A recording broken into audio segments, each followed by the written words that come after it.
How you doing, guys? Big Mac Dance School here again today, back once again with another episode of Warhammer Thoughty K. And in today's video I'm going to be talking about these coloured plastics and asking the question, why are so many people having problems with them?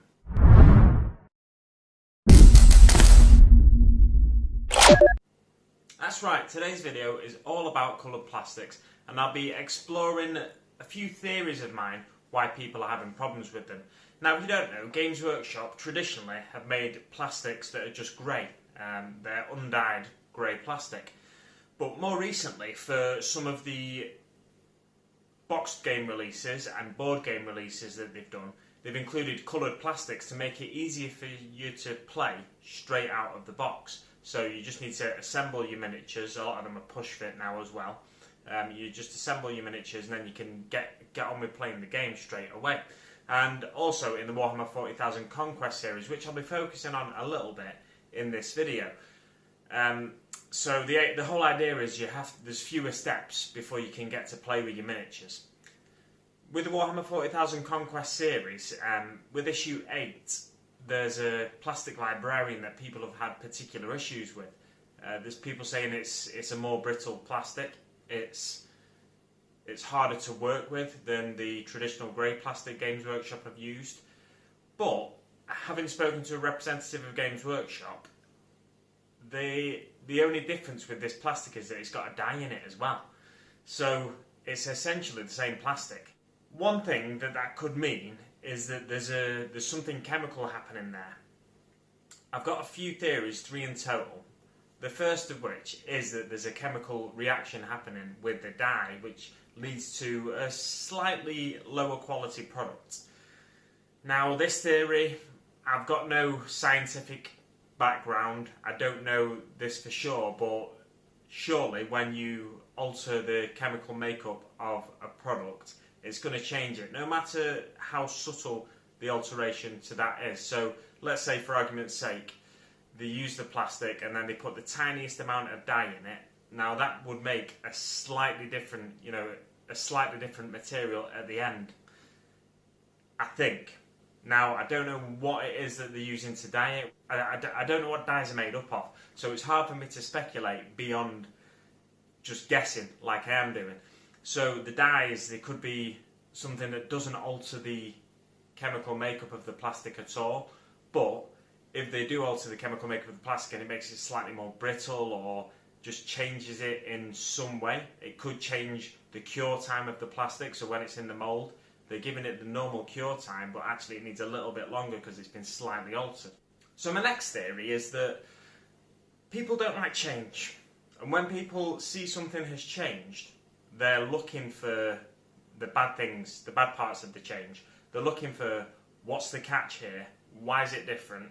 I don't like it. And then they're more likely to find faults with the product. Because they're looking for these faults with the product, they're finding them. Because they feel like, why is this miniature, essentially, in Warhammer 40,000 Conquest magazine, you're paying, on this occasion, £7.99 for a £22.50 miniature. And people are looking for the catch there, they're looking for faults, I'm not saying people are lying, I'm not saying people are coming out and being overly critical of these products that are coming with Conquest magazine.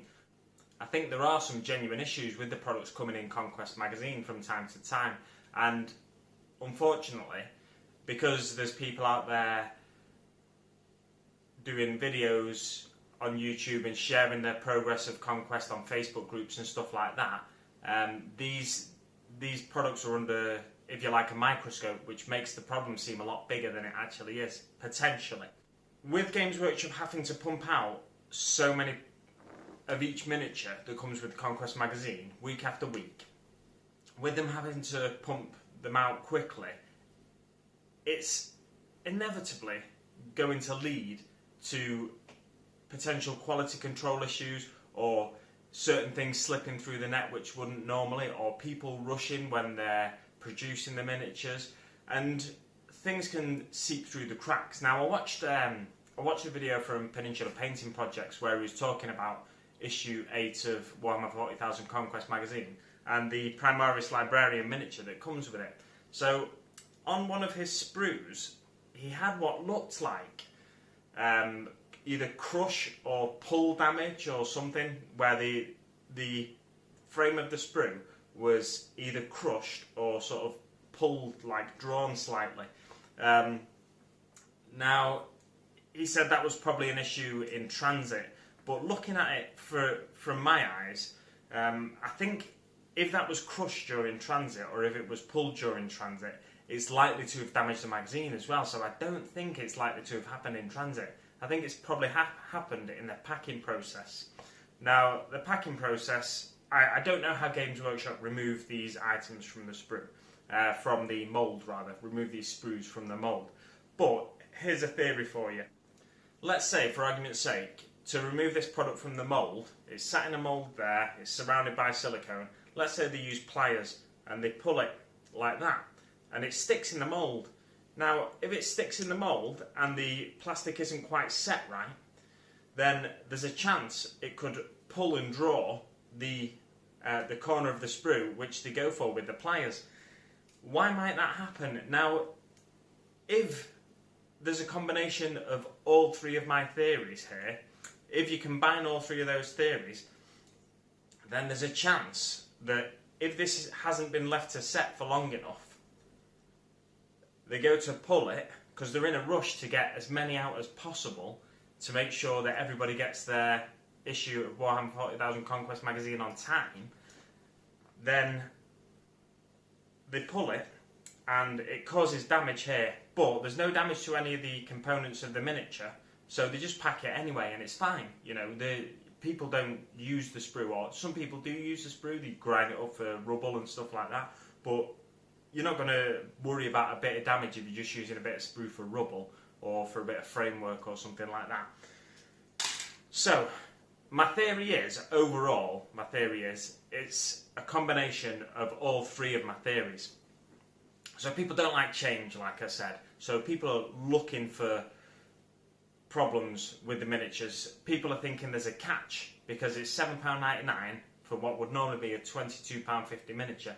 So they're being extra vigilant, looking for mistakes, looking for things not going together right.